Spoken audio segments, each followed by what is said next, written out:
Many people claim the Bible has been changed. Is that true? In this video, I'm going to respond to the 4 most common arguments that you hear from people who claim the Bible's been changed, and I'm going to show you that none of them are good. Are you ready?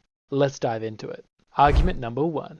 There's an Old Testament and there's a New Testament. Now, this argument is the worst of them all, and yet it's still used by many people today.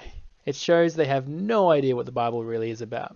The New Testament is not a revision of the Old Testament. Instead, they're just 2 different sections of the Bible. The Old Testament contains the books that were written before Jesus came to this earth, and the New Testament are the books from Jesus' time onwards. And yet, both Old and New Testament are consistent with each other, and so, no, that is not a reason to say the Bible has been changed. Argument number 2.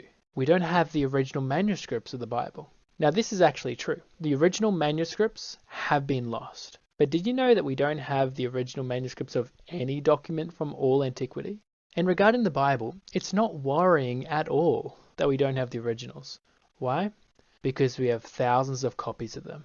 For example, if I happen to lose a letter that I received from a friend, but before I lost it, I already made 100 duplicate copies of it, just for safekeeping. So if I lost the letter, do I still know what the original letter said? Of course I do, because I have 100 copies of it.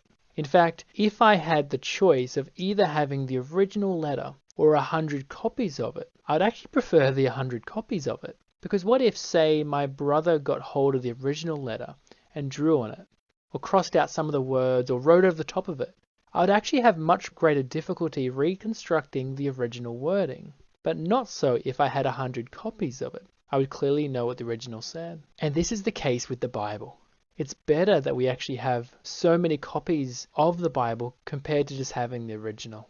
And not only do we just have 100 copies, we actually have 5,800 copies of even just the New Testament in Greek alone, either partial fragments or complete manuscripts. In terms of the amount of manuscripts we have, if we were to include even the amount of manuscripts we have in other languages, it would actually total about 25,000 copies of the New Testament alone. And what's remarkable is that even if we didn't have any manuscript copies of the Bible, let's say they all got lost, we could actually still recreate the entire Bible purely from the quotations of the Bible from the early church fathers. And to make a quick contrast between the New Testament versus other documents from antiquity, Plato's works from about 380 BC, total amount of manuscripts we have of that, only about 200. And the earliest manuscript we have dates to the 9th century. That's over 1,000 years after the original. The New Testament then is the gold standard in terms of the amount of manuscripts we have for it, and it shows that the Bible has not been changed.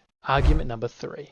Extra verses in some manuscripts. It's true that some later manuscripts of the New Testament do have a small amount of extra words in them. But firstly, those extra words don't teach any different doctrine than the rest of the Bible. And secondly, we can go back to the earliest copies we have of the New Testament and see that those extra words are not there.